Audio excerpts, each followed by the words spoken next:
Transcripción y traducción del DNA.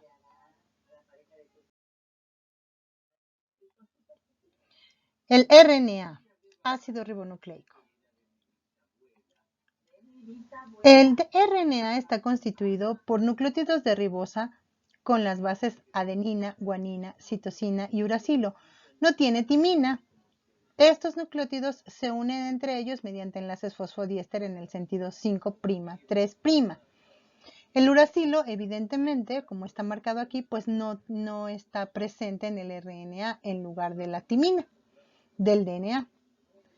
El RNA es casi siempre monocatenario, es decir, solo tiene una cadena, excepto en los retrovirus, que es bicatenario, y se encuentra en los virus en las células procariontes y eucariontes. Los RNA monocatenarios se clasifican en RNA soluble de transferencia, RNA mensajero, RNA ribosómico y RNA nucleonar.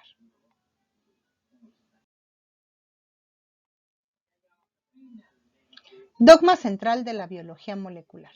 En 1948 se estableció un paralelismo entre genes y enzimas que establece que a partir de un gen se produce una enzima y si se altera la secuencia de un gen se elimina la enzima que codifica ese gen. Y a partir de esto, Crick, que también hizo que dilucidó la estructura del DNA, propuso la hipótesis de la colinealidad. En ella se establece una correspondencia entre la secuencia de nucleótidos del gen y la secuencia de aminoácidos del gen que codifica.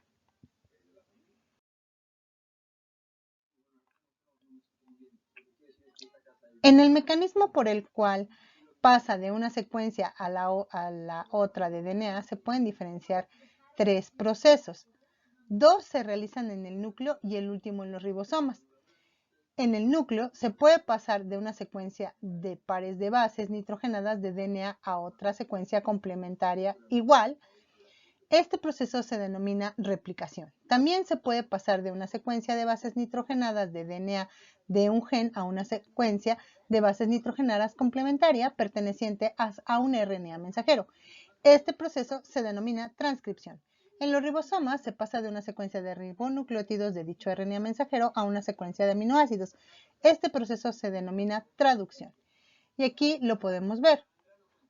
Aquí tenemos al ADN que se puede replicar y siempre el DNA va a convertirse en un RNA mensajero y así a una proteína por medio de la traducción.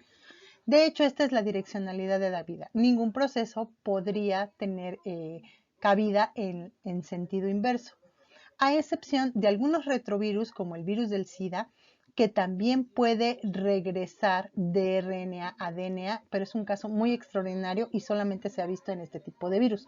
Por eso se llaman retrovirus. Transcripción.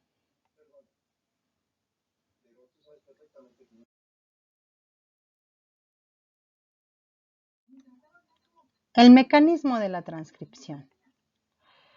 La transcripción es el paso de una secuencia de DNA a una secuencia de RNA, ya sea RNA mensajero o RNA ribosomal o RNA de transferencia. Para ello intervienen el DNA, ribonucleótidos trifosfato de adenina, guanina, citosina y uracilo, la RNA polimerasa y los cofactores sigma y Rho. Se pueden distinguir dos mecanismos diferentes según se trate de bacterias o de células eucariontes. Veamos el proceso. El dogma central de la biología molecular: el ADN fabrica ARN y el ARN fabrica proteína. Aquí comienza el proceso. Los factores de transcripción se ensamblan en una región promotora específica a lo largo del ADN. La sección de ADN que sigue al promotor es un gen y contiene la receta para hacer una proteína. Un complejo de proteínas mediadoras llega junto con la enzima ARN polimerasa. Este complejo ubica la ARN polimerasa en su lugar, la inserta con ayuda de otros factores entre las cadenas de la doble hélice de ADN. El conjunto de todos estos factores se conoce como complejo de iniciación de la transcripción. Y ahora está listo para ser activado. El complejo de iniciación requiere contacto con proteínas activadoras que se unen a secuencias específicas de ADN conocidas como regiones intensificadoras. Estas regiones pueden estar a una distancia de miles de pares de bases del inicio del gen. El contacto entre las proteínas activadoras y el complejo de iniciación activa el mecanismo de copiado. La ARN polimerasa va desenrollando una pequeña parte de la hélice de ADN para exponer las bases de cada cadena. Solo se copia una de las cadenas. La otra cadena funciona como molde para la síntesis de la molécula de ARN, la cual se forma uniendo una subunidad tras otra, usando el código de letras de la cadena de ADN molde. Aquí se pueden ver las subunidades de ARN ingresando por el orificio de entrada de la enzima. Estas subunidades se unen para formar la larga cadena de ARN mensajero que se observa en la parte superior.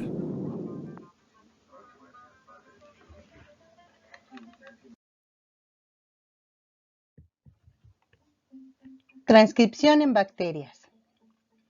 En el caso de la síntesis del RNA mensajero se distinguen tres etapas.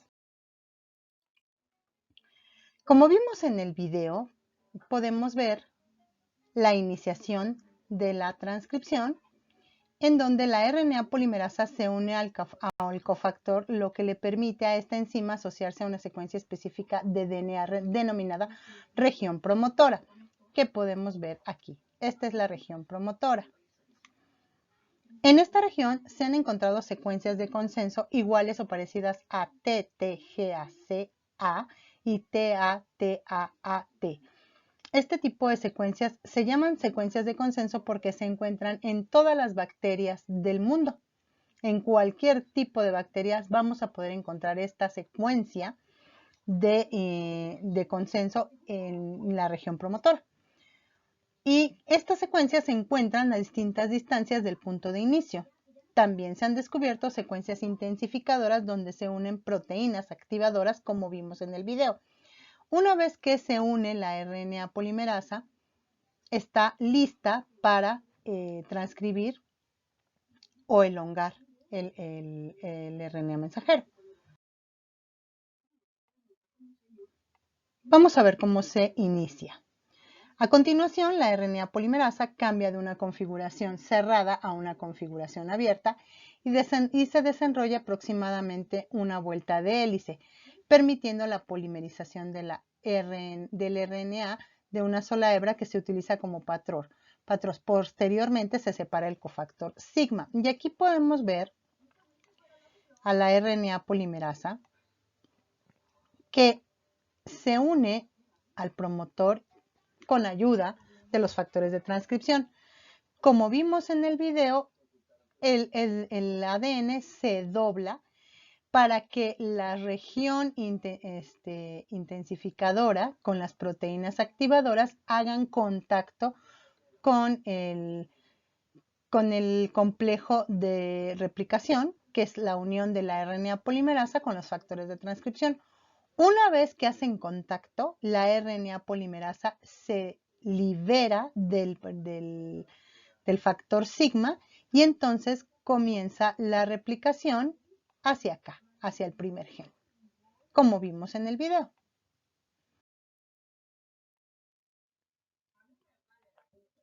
Elongación o alargamiento. El proceso continúa a razón de unos 40 nucleótidos por segundo.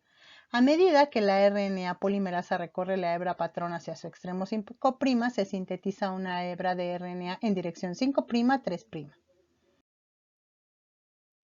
Como vimos igualmente en el video, y ahora lo vamos a ver un poquito más esquemático en esta animación.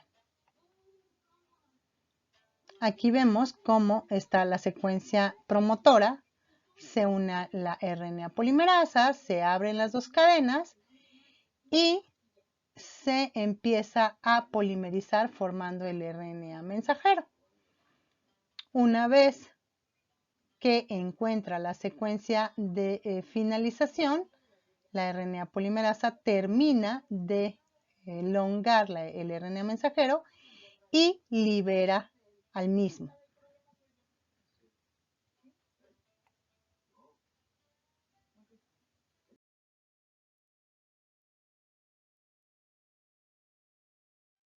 Ejemplo de transcripción.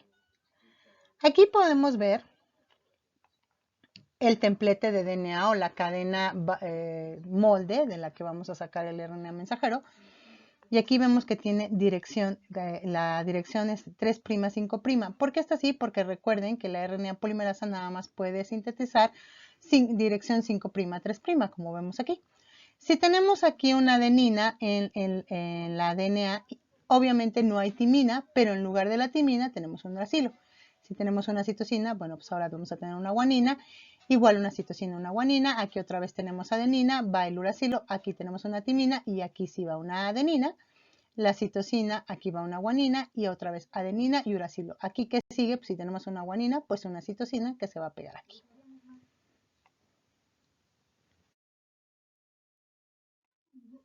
Finalización.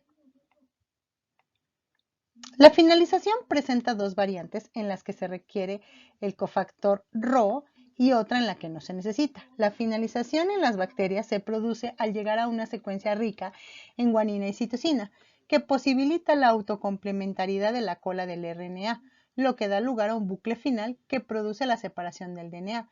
Entonces, este vuelve a formar la doble hélice y la RNA polimerasa se separa. Entonces, veamos aquí el proceso. Vemos que empieza la elongación y para que la RNA polimerasa se separe, se va a formar aquí un loop, como un risito, para que se separe, es como la señal para que se separe la RNA polimerasa. Entonces se separa el factor sigma, la RNA polimerasa, y nos queda el RNA mensajero. ¿Cómo se llega a lograr esto? Bueno, pues porque al final hay una secuencia rica en guaninas y citosinas, lo que permite una complementariedad de las bases del RNA mensajero o el transcripto de RNA para que se pueda separar el cofactor sigma y la DNA polimerasa del ADN. Maduración. Si lo que se sintetiza es RNA mensajero, no hay maduración. En cambio, si lo que se sintetiza en RNA es un RNA de transferencia o en un RNA ribosomal, hay un transcrito primario que luego sufre un proceso de corte y empalme, que veremos más adelante.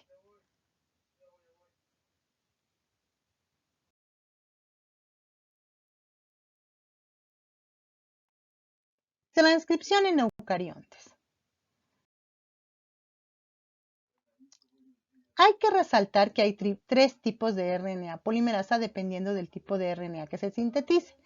Los genes están fragmentados de forma que siempre es necesario un proceso de maduración en el que se eliminan las secuencias sin sentido o intrones y se empalman las secuencias con sentido o exones, que vamos a ver un poquito más adelante. El DNA está asociado a histonas, como ya lo habíamos platicado en la clase anterior, formando nucleosomas. Iniciación. Existe una región de DNA denominada región promotora, igualito que en las bacterias, solo que ahora en eucariontes, donde se fija la RNA polimerasa 2, que consta de dos secuencias consenso, la CAAT y la TAT o caja tata, a distintas distancias antes del punto de inicio. Aquí podemos ver la Tata Box, en donde se va a unir la RNA polimerasa junto con los factores de transcripción. Aquí lo interesante es ver que esta secuencia de Tata Box o la caja Tata es una secuencia consenso para todos los eucariontes, para todos y cada uno de los eucariontes del mundo, es decir, desde un piojo hasta una ballena, pasando por un pino o por cualquier otro tipo de planta, cualquier arbusto, tienen esta secuencia de inicio que se llama caja Tata. Es muy interesante esta región promotora, en donde se va a unir la RNA polimerasa. Igualmente, como vimos en el video, se va a plegar el DNA para que otra vez se vuelva a conectar con las proteínas activadoras que están unidas a las regiones intensificadoras, para que se inicie la transcripción del RNA mensajero. Veamos este proceso. Aquí tenemos la caja TATA, va a llegar el factor de transcripción, va a unir a la RNA polimerasa y de ahí le va a ayudar el factor sigma y el factor Rho a que empiece a transcribir el RNA mensajero y va a seguir elongando. Después se separan estos factores.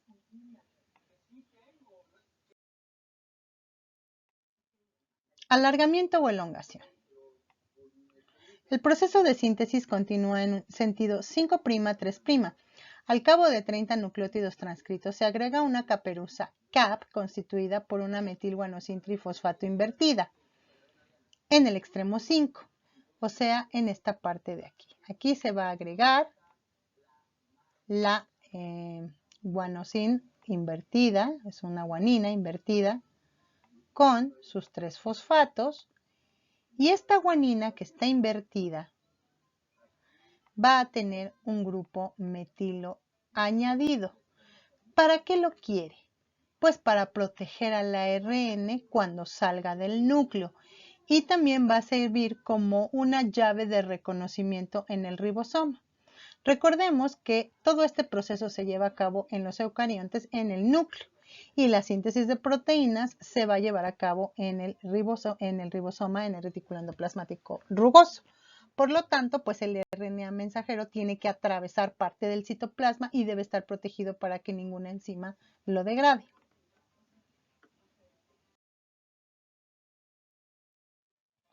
Finalización. La finalización de la síntesis del RNA mensajero parece que está relacionada con la secuencia TTATT. A continuación, interviene la enzima poli-A polimerasa que añade el extremo final 3' a un segmento de unos 200 ribonucleótidos de adenina, la llamada cola de poli-A, al transcrito primario o pre-ARN mensajero, que también llamado RNA heterogéneo nuclear. Miren, aquí se puede ver cómo se está añadiendo al pre-RNA mensajero. Aquí podemos ver varios genes, por ejemplo en una bacteria o un gen, o en el caso de los eucariontes, que se va a transcribir un gen por cada RNA mensajero. Es decir, los RNAs mensajeros de los eucariontes son monocistrónicos, es decir, que solamente tienen un gen, a diferencia que las bacterias que son policistrónicos, que tienen varios genes. Y esto ocurre porque las bacterias no pueden gastar tanta energía en el proceso de traducción, por eso lo hacen así. En el caso de nosotros los eucariontes, vemos que aquí tenemos la parte de la CAP, que este cuadrito anaranjadito, amarillito que ven es la CAP, el RNA mensajero, y se le añade esta colita de polías. Por eso aquí dice poliadenilación. Ahí es donde se va a pegar esa colita. Y todos los RNAs mensajeros que vemos aquí, este y este tienen su cap y su colita de polía. ¿Para qué se la ponemos? Igual, para que cuando salga del núcleo hacia el citoplasma tenga una protección y no sea agredido por ninguna de las enzimas que existen en el citoplasma.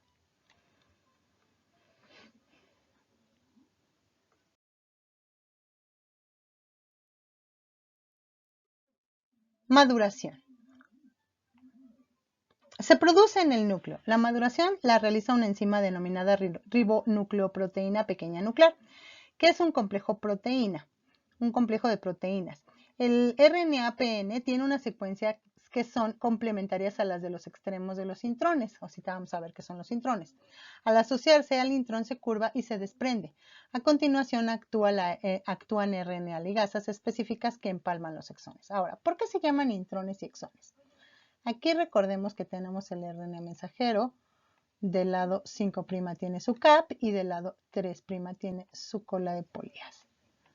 Bueno, se llaman exones porque son la secuencia del RNA mensajero que va a salir del núcleo y va a codificar para proteínas. Y los intrones no, los intrones se cortan y se quitan y son secuencias de RNA que se van a quedar dentro del núcleo, por eso se llaman intrones.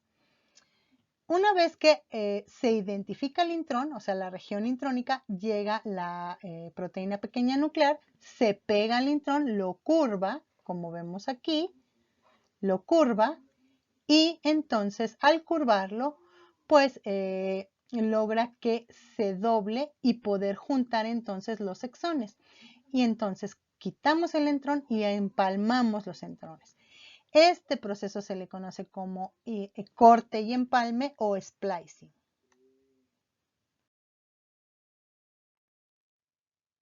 El código de la vida. Es la relación que hay entre las secuencias de nucleótidos y la secuencia de aminoácidos.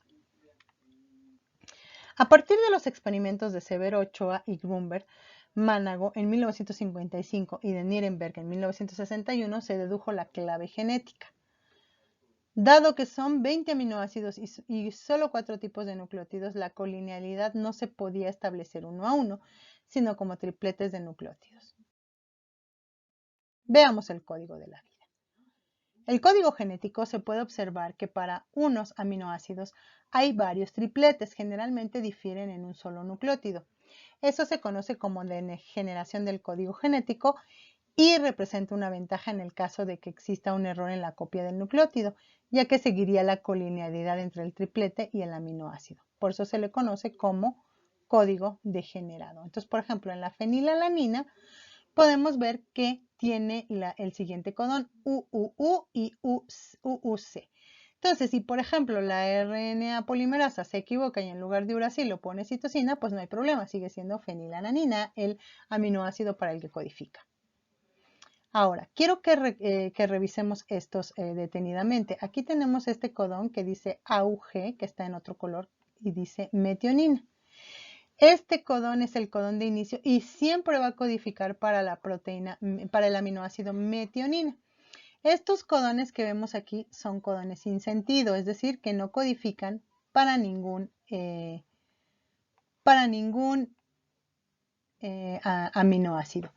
Y esa es la razón por la cual se les conoce como codones de finalización.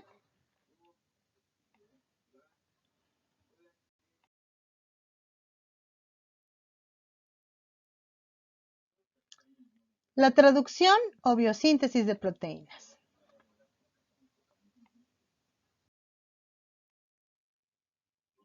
El RNA soluble o RNA de transferencia es el que va a ser el actor principal en la traducción. Por eso lo tenemos que revisar con calma. Tiene entre 70 y 90 nucleótidos y su función es transportar aminoácidos específicos hasta los ribosomas, donde, según la secuencia específica del RNA mensajero, se sintetiza las proteínas dependiendo de cómo es la secuencia específica. Es monocatenario. Presenta zonas con estructura secundaria en forma de doble hélice, debido a la complementariedad entre las bases de unos segmentos y de otros, y las zonas con estructura primaria o lineal que forman asas o bucles, lo que le confiere a la molécula una forma de hoja de trébol. Y aquí lo podemos ver. Vemos que tiene una forma de hoja de trébol. ¿Ok?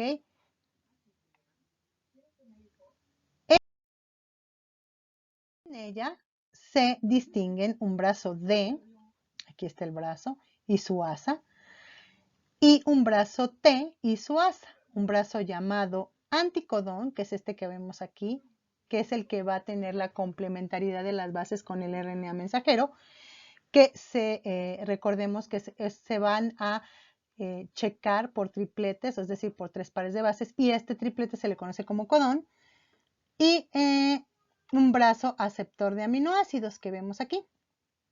En realidad, la molécula es mucho más replegada, adoptando una estructura terciaria en forma de L. Como podemos ver, aquí está el brazo aceptor, el brazo T, el brazo D y el anticodón. RNA soluble o RNA de transferencia, lo vamos a ver así. También aquí podemos ver que el brazo D se denomina así porque contiene dihidrouridina. El brazo T contiene ribotimidina y el brazo anticodón contiene un triplete de nucleótidos denominado anticodón, que es complementario de un triplete de RNA mensajero que recibe el nombre de codón. Y como ya vimos acá arriba, pues está el anticodón y aquí está complementaria las bases con el codón del RNA mensajero.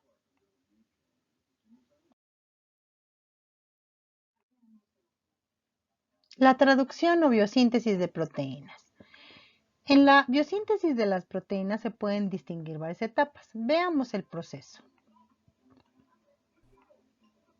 La tarea de este ARN mensajero es transportar el mensaje del gen desde el ADN hacia afuera del núcleo, hacia un ribosoma, para la producción de una proteína cuya receta está contenida en el gen. Puede haber varios millones de ribosomas en una célula eucarionte típica. Estas complejas máquinas catalíticas usan la copia de la información genética en el ARN mensajero para unir aminoácidos entre sí y construir proteínas tridimensionales que son esenciales para la vida. Veamos cómo funciona este proceso.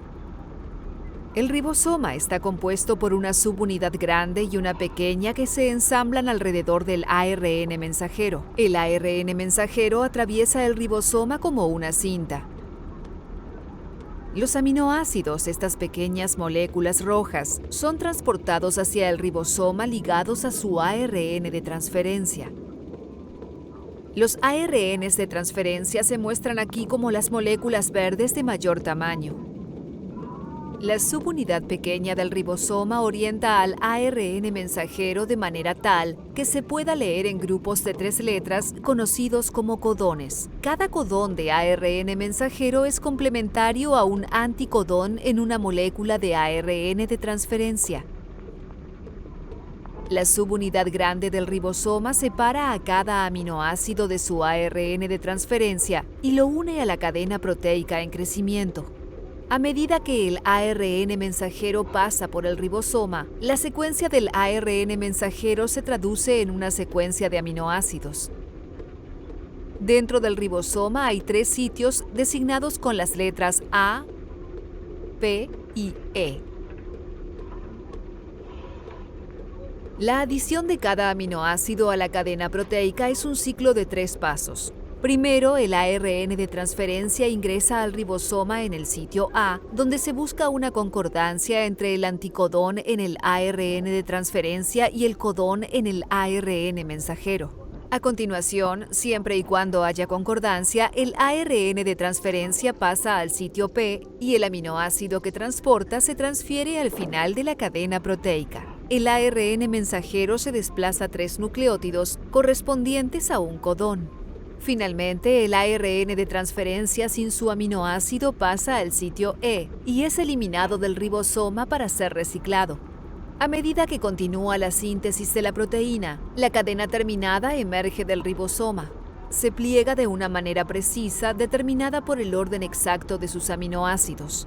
Así, el dogma central explica cómo el código de ADN de 4 letras se transforma, en un sentido bastante literal, en carne y hueso.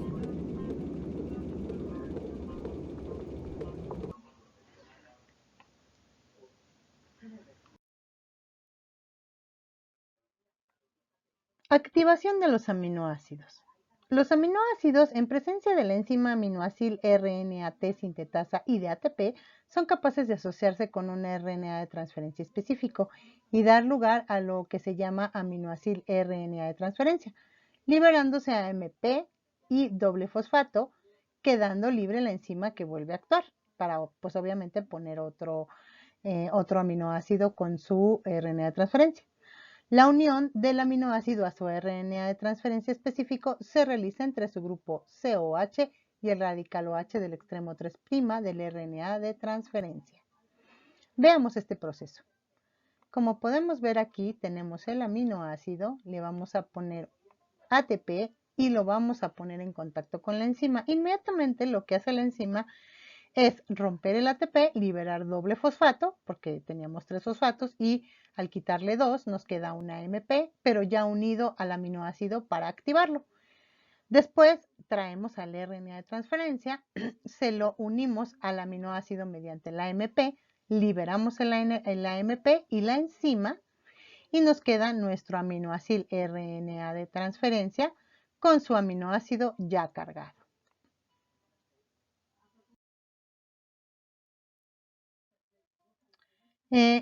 Una vez que ya se pega el aminoácido a RNA de transferencia con su aminoácido, podemos ver aquí cómo queda.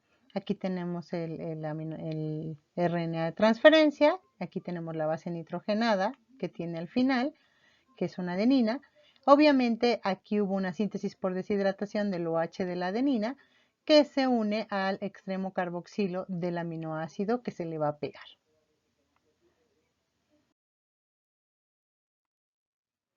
Iniciación de la síntesis en bacterias. El RNA mensajero no presenta maduración. Incluso antes de acabar de transcribirse ya se empieza a traducir. Platicábamos anteriormente que los RNAs mensajeros de las bacterias son policistrónicos, es decir, que tienen más de un gen, tienen 2 o 3 genes. Y esto es porque en las bacterias no pueden perder tanta energía o invertir tanto en hacer muchas veces la traducción, porque esto conllevaría mucho gasto energético, sobre todo para los ribosomas.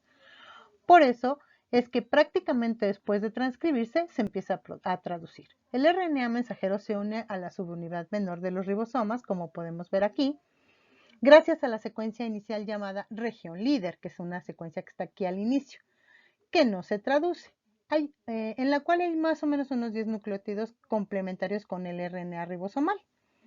El aminoácido RNA de transferencia, por medio del anticodón, se asocia al primer triplete del RNA mensajero. Recordemos que el primer triplete siempre va a ser metionina, entonces va a ser AUG, siguiendo la complementariedad de las bases. Una vez que ya se pegó,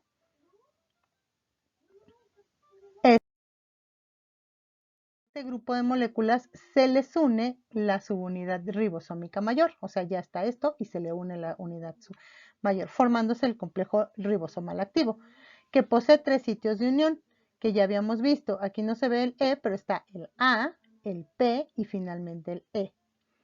El sitio A es el centro aceptor, donde ingresan los aminoácidos RNA de transferencia.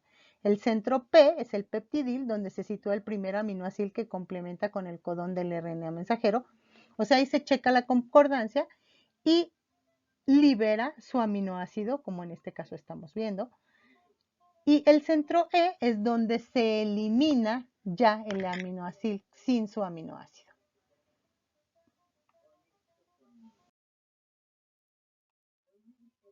Iniciación de la síntesis en eucariontes. Veamos cómo es este proceso. El RNA mensajero es sintetizado en el núcleo y antes de salir experimenta un proceso de maduración que ya habíamos platicado. En el extremo 5' lleva la CAP, constituida por una metilguanosina trifosfato invertida, que permite su identificación por los ribosomas. Como habíamos dicho anteriormente, es como una llavecita, como una forma de identificarse. Y a continuación tiene la región líder que no se traduce. Después está el triplete de AUG, que es el que va a dar lugar al inicio, que trae cargada el RNA de transferencia con la metionina, que al final pues es retirado. Y vamos a ver aquí este proceso, se pega y aquí está la colita de polias, como habíamos visto del RNA mensajero. Una vez que se pega, se acomoda y llega otra vez igualito que en las bacterias la subunidad grande para empezar a darle opción para que empiece la síntesis de proteínas y se pegue el siguiente aminoácido tRNA.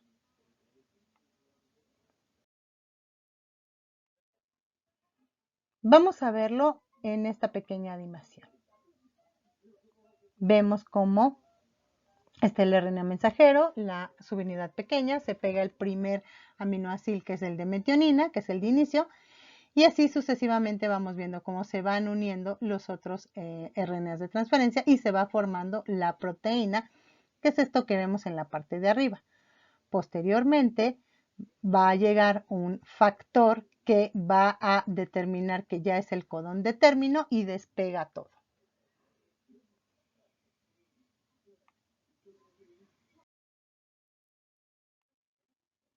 Elongación de la cadena polipeptídica.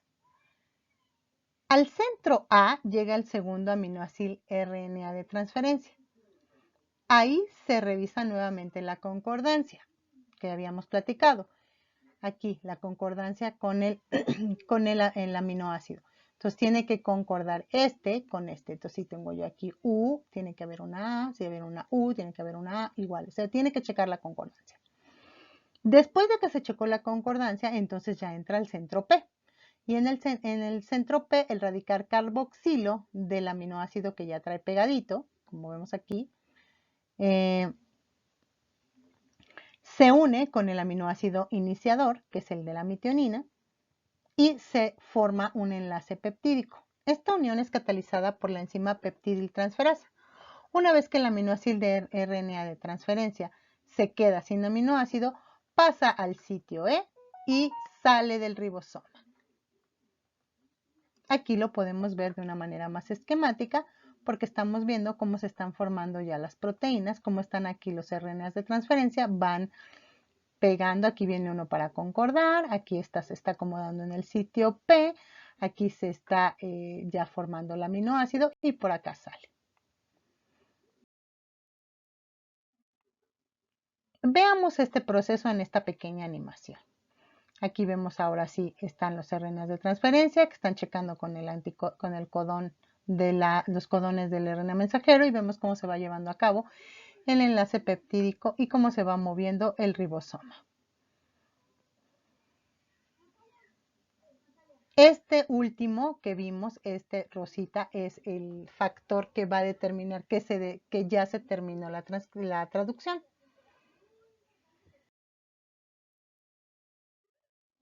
Vamos a ver la finalización de la síntesis. Aquí vemos cómo está el ribosoma, cómo está el RNA mensajero, y cuando llegan al codón de sin sentido va a determinar que se libere ya la proteína.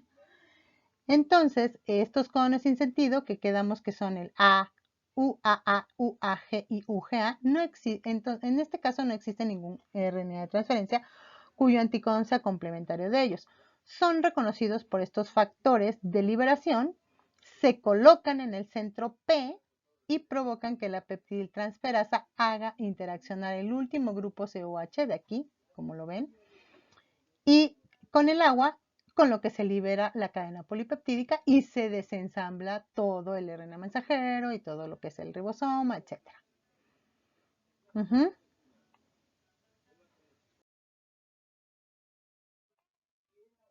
Asociación de varias cadenas polipeptídicas para constituir las proteínas.